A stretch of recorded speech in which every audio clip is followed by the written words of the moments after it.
तब भी इतना कोई फोकस नहीं है because at that time I was like कि ठीक है बाल ही है, कोई दिक्कत नहीं है। बट उसके बाद धीरे धीरे धीरे कर करके जब स्काल्प मेरा दिखना स्टार्ट हुआ तब मुझे रियलाइज हुआ, दोस्तों ने टोकना स्टार्ट किया कि तो उसका जो रहता है, एक नई जगह आप जाते हो तो बालों में दिक्कत, पानी का चेंज होता है वो होता है, तो उससे और मेरे बाल डेंसिटी और स्टार्ट हुआ, झड़ना हुआ। तो सबसे पहले क्राउन एरिया मेरा धीरे धीरे खाली होने लगा।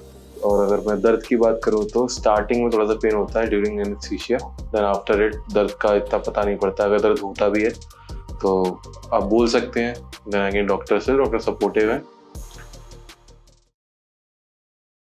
मेरा नाम रोहित शर्मा है, उम्र 26 साल। पिछले कई सालों से अप्रोक्स 2015 से मेरा एयर फॉलिंग का दिक्कत था। एयर थिनिंग होना पहले स्टार्ट हुआ था। देन आज मैं यहाँ पे क्यूएचडी क्लिनिक में अपना ट्रीटमेंट करवाने के लिए आया हूँ। एक्चुअली एयर फॉल की प्रॉब्लम मेरी 2015 से स्टार्ट हुई। इन द स्टार्टिंग थोड़े बाल मेरे गिरना स्टार्ट हुए। देन कभी जैसे दोस्तों को जाते हैं, फोटोज क्लिक करते हैं, तो उसमें अलग से मेरा थोड़ा थोड़ा स्काल्प दिखता था। तब एट दैट टाइम मैंने इतना ध्यान नहीं दिया स्काल्प पे, बिकॉज मुझे लगा नॉर्मल है, होता है। फिर धीरे धीरे देखा तो मतलब इन द स्टार्टिंग गिनाते समय बाल थोड़ा जा रहे हैं, झड़ रहे हैं। तब भी इतना कोई फोकस नहीं है because at that time I was like कि ठीक है बाल ही है, कोई दिक्कत नहीं है। बट उसके बाद धीरे धीरे धीरे कर करके जब स्काल्प मेरा दिखना स्टार्ट हुआ तब मुझे रियलाइज हुआ, दोस्तों ने टोकना स्टार्ट किया कि मतलब बाल टकला एक तरह से दिखाई दे रहा है, जो हम नॉर्मल बोलते हैं, दोस्त जो मस्ती मजाक करते हैं। देन उसके बाद मैंने थोड़ा ध्यान देना स्टार्ट किया। तो इन द स्टार्टिंग मैंने मिनॉक्सिडिल ट्राई किया बाय द इंटरनेट, क्योंकि उस समय मिनॉक्सिडिल ही एक था, मतलब एक तरह से जितने भी लोग थे मिनॉक्सिडिल यूज कर रहे थे, थोड़ा दोस्तों ने भी रिकमेंड किया। ट्राई किया। एट दैट टाइम की बालों का एक तरह से डेंसिटी बढ़ना स्टार्ट हुआ, थोड़ा थोड़ा बट बाद में जब बंद किया मिनॉक्सिडिल तो दोबारा सेम रिजल्ट। उसके बाद किसी ने आयुर्वेदिक सजेस्ट किया, किसी ने होम्योपैथिक सजेस्ट किया, तो सब कुछ किया, बालों में कोई वो नहीं, बाल थिनिंग होना स्टार्ट हो गए। देन आफ्टर दैट 2015 16 17 यही चला। 17 के बाद मैं थोड़ा मूव आउट हुआ घर के बाहर, तो नई जगह गया। हाँ, तो उसका जो रहता है, एक नई जगह आप जाते हो तो बालों में दिक्कत, पानी का चेंज होता है वो होता है, तो उससे और मेरे बाल डेंसिटी और स्टार्ट हुआ, झड़ना हुआ। तो सबसे पहले क्राउन एरिया मेरा धीरे धीरे खाली होने लगा। अब इसका रीजन ये भी हो सकता है कि मे बी मेरे जो फादर है उनके जेनेटिक्स के थ्रू, जो भी आप समझ सकते हैं, तो मुझे ऐसा लगता है कहीं ना कहीं जीन जल्दी ट्रिगर कर गए, इतनी जल्दी होना चाहिए, बिकॉज मेरी एज अभी 26 साल है। तो उसके बाद रहा, सब कुछ यूज किया, कुछ नहीं हुआ। तो इन द एंड फैसला यही हुआ है कि मतलब जब तक आप मेडिकेशन पे रहोगे, जो भी आप यूज करोगे एलोपैथी, तब तक आपका डेंसिटी मेंटेन रहेगी। बट बाल जो एक बार चले जाते हैं वापस नहीं आते, ऐसा मेरा खुद का पॉइंट ऑफ व्यू है। स्टार्टिंग में काफी दिक्कतें मुझे, जैसे अगर आप समझे आपके बाल नहीं है तो एक तरह से हेयर लॉस जब होता है तो एक आदमी का अंदर का कॉन्फिडेंस लेवल होता है वो डाउन होता है। सेम मेरे साथ भी ये हुआ इन द स्टार्टिंग। मतलब दोस्त तो जैसे बोलते ही थे हेयर थिनिंग के लिए, कलीग्स ने भी बोलना चालू किया। पर्सनालिटी वाइज भी मुझे डिग्रेड होने लगा थोड़ा, कि मतलब अपने बालों को हाथ से छुपाने लगा, कैप मैंने पहनना स्टार्ट किया। मतलब एक होता है ना कि कॉन्फिडेंस लेवल बहुत ज्यादा मेरा डाउन हो गया था। बिकॉज आप कहीं भी हो, जॉब में हो, किसी प्रोफेशन में हो, पर्सनालिटी मैटर्स करती है। और 70% आपके बालों से ही, हेयर से ही आपकी पर्सनालिटी होती है।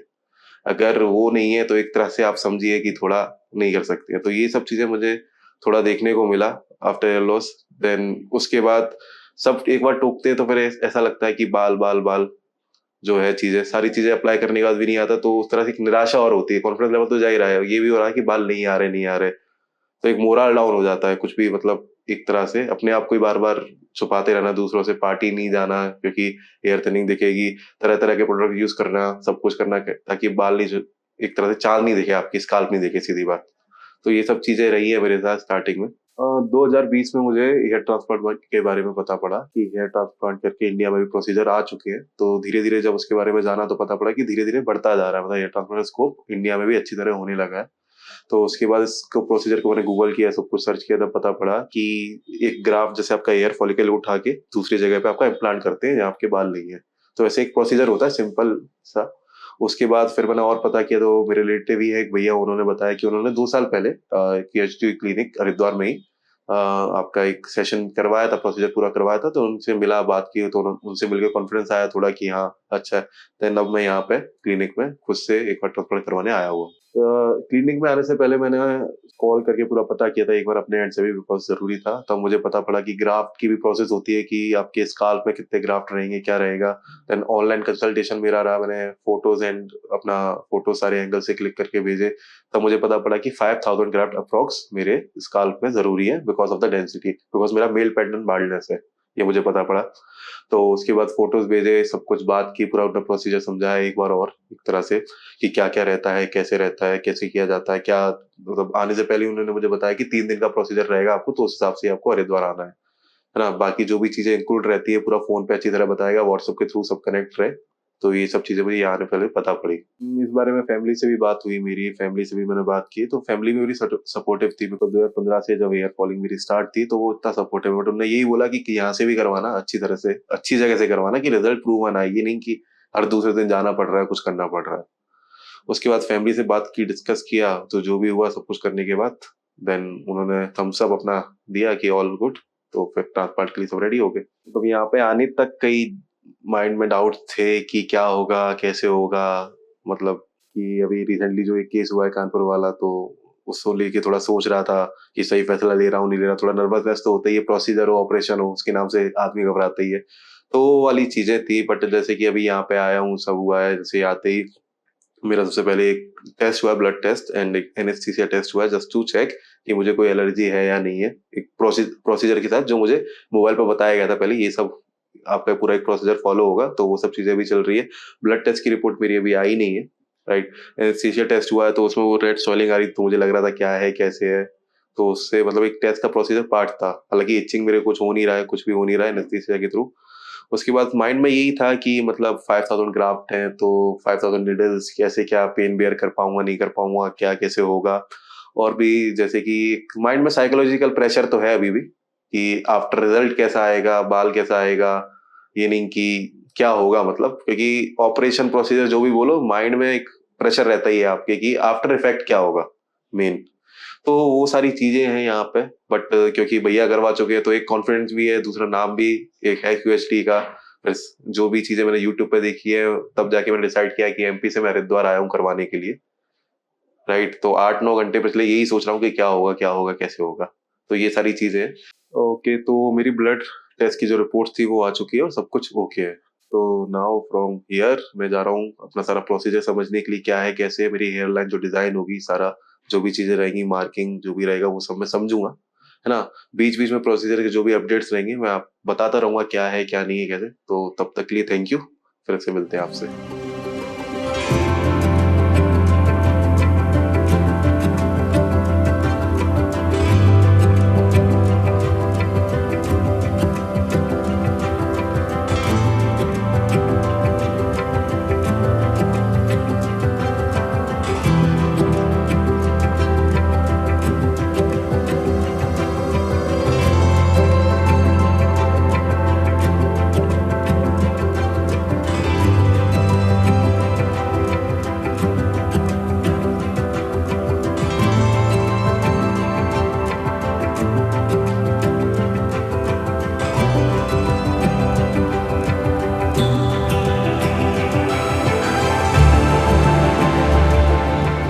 मेरा नाम रोहित शर्मा है, और अभी जस्ट मेरा ऑपरेशन कंप्लीट हुआ है।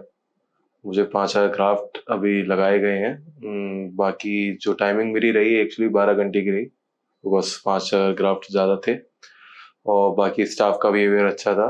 और अगर मैं दर्द की बात करूँ तो स्टार्टिंग में थोड़ा सा पेन होता है during anaesthesia, then after it दर्द का इतना पता नहीं पड़ता। अगर दर्द होता भी है तो आप बोल सकते हैं, देन अगेन डॉक्टर सपोर्टिव है, पेट दर्द के लिए मतलब जो भी इनके पास रहता है, जो भी चीज़ है वो अप्लाई करते हैं, देन दर्द पूरी प्रोसेस में होता नहीं है। ओवरऑल ये है कि आराम से पूरा प्रोसीजर होता है। कंफर्ट लेवल की बात करें तो पूरा कंफर्ट लेवल में रखा जाता है जितना भी है। अगर कोई दिक्कत परेशानी है तो आप वोकल रहिए, बोल सकते हैं, तो उतनी देर के लिए प्रोसीजर रुक जाता है। बीच बीच में पूछा भी जाता है आके, और डॉक्टर्स बीच में आते हैं कि सब ठीक है, अच्छा है या नहीं है, सही लग रहा है नहीं लग रहा, और बीच बीच में चेकअप होता रहता है।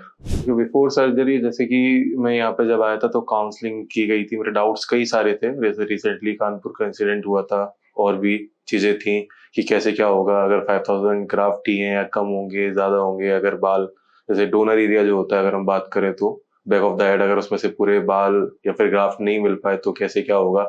सारी चीजें मैंने पूछी थी, तो अच्छी तरह एक्सप्लेन किया गया था। अभी भी रिसेंट मेरी जो भी सर्जरी हुई है उसमें तो मेरे graft come back of the and come पड़े तो बीएड से लिए गए थे, तो प्रोसीजर पूरा था बीएड के भी, मतलब जो भी स्मूथली पूरा प्रोसेस किया गया, पूरा समझाया गया। और ड्यूरिंग द प्रोसीजर जो भी चीज कर रहे थे पहले बता रहे थे कि ये करने वाले हैं, तो मेंटली प्रिपेयर मतलब रहने में मदद कर रहे थे। दैट्स इट, यही बताया गया था पूरा। जैसा कि आप देख सकते हैं मेरी सर्जरी हो चुकी है, तो जो टेक्निक यूज हुई है यहाँ पे QHT हुई है। QHT क्यों मैंने चुनी? बिकॉज इसमें क्या होता है, ग्राफ्ट जो रहते हैं सेम टाइम पे आपके ग्राफ्ट आपके back of the donor year से निकाल कर आपके जो ट्रांसप्लांटेड एरिया यहाँ पे ग्राफ्ट लगने हैं वहां पे लगाए जाते हैं। इससे सिंपली ये है कि ग्राफ्ट भी जो आपका है एक तरह से आपके स्कार्फ में ही रहता है, स्कार्फ से जब निकलता है तो उसकी भी लाइफलाइन कम होती जाती है। अगर सेम टाइम में आप ग्राफ्ट को ट्रांसप्लांट करवाते हैं तो उसकी लाइफलाइन अच्छी रहती है और चांसेस आपके कम रहते हैं डैमेज होने के ग्राफ्ट, राइट। अगर ग्राफ्ट निकाल के पहले रखे जाएंगे ग्राफ्ट, उसके बाद आधे एक घंटे बाद लगाया जाएगा तो एक लाइफलाइन भी कम हुई, शेल लाइफ जो होती है हर चीज की वो कम होती जाती है। अगर at the on the spot या एट द टाइम लगाया जाएगा ग्राफ्ट को सेम टाइम पे तो एक अच्छा हमको रेशियो मिलेगा, बिकॉज ग्राफ्ट भी खराब हो सकते हैं, चांसेस आर देयर।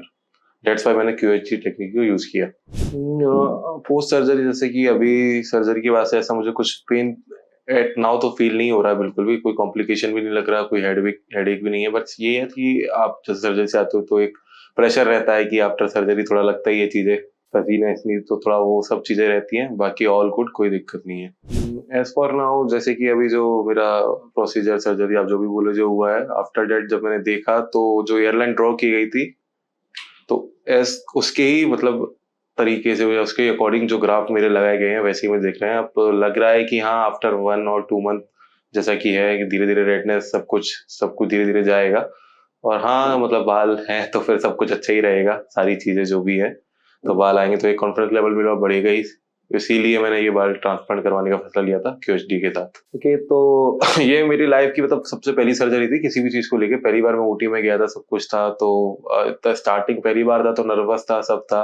तो जब मेरा प्रोसीजर स्टार्ट हुआ था, बिगिनिंग द प्रोसीजर, तो मेरा BP लेवल हाई आ रहा था बार बार, राइट। बट यहाँ पे आया तो जैसे डॉक्टर थे उन्होंने धीरे धीरे मतलब सब चीजें नॉर्मल की, BP भी चेक किया बार बार, जब तक BP नॉर्मल नहीं हुआ तब तक कोई प्रोसीजर स्टार्ट नहीं किया। और यहाँ पे जब पहली बार आया था तो सब चीजें स्मूथली हुई, रिसेप्शन एरिया पे आके नाम बताया, पहले सब कुछ अंदर लेके गए, ब्लड टेस्ट एंड एवरीथिंग, सब चीजें अच्छी तरह हुई। यहाँ पे मतलब एक तरह से अगर हाइजीन की बात करूँ तो OTR very good and everything is very good here, right. और मतलब मेरा पहला एक्सपीरियंस था तो ओवरऑल ये मतलब मैं तो इसको 5/5 रेटिंग दूंगा, बिकॉज पहली बार था, सबका नेचर, सबका बिहेवियर सबका अच्छा था, डॉक्टर उसका भी अच्छा था, राइट। और जो एक्सप्लेनेशन हर चीज से पहले कर रहे थे मुझे यहाँ की एक अच्छी बात लगी कि कोई भी चीज करने से पहले एक्सप्लेन कर रहे थे कि क्या है, कैसे, क्या करने वाले हैं। इवन जो मेडिसिन भी दे रहे थे हर एक मेडिसिन को बता के समझा के एक्सप्लेन करके कि क्यों दी जा रही है, क्या है, सब कुछ बता रहे थे।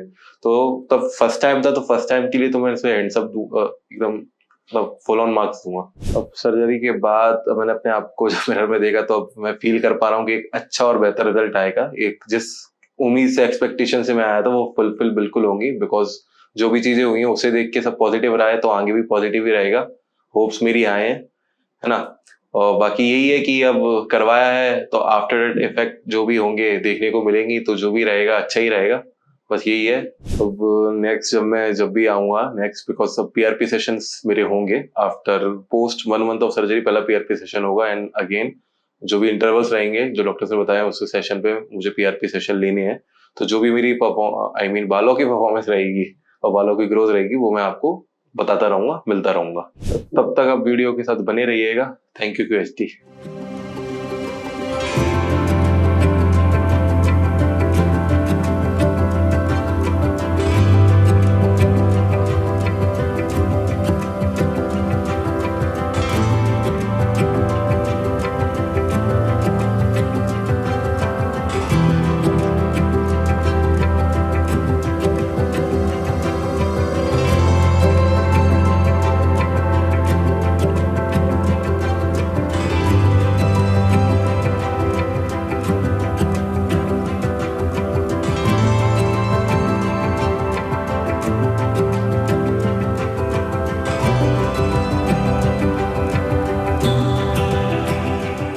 हेलो फ्रेंड्स, अगर आपने अभी तक हमारे चैनल को सब्सक्राइब नहीं किया है तो प्लीज इस वीडियो को लाइक कीजिए, शेयर कीजिए और हमारे चैनल को सब्सक्राइब कीजिए। और ध्यान रहे बेल आइकन दबाना ना भूलें, जिससे हमारे हर वीडियो का अपडेट आपको समय समय पर मिलता रहेगा।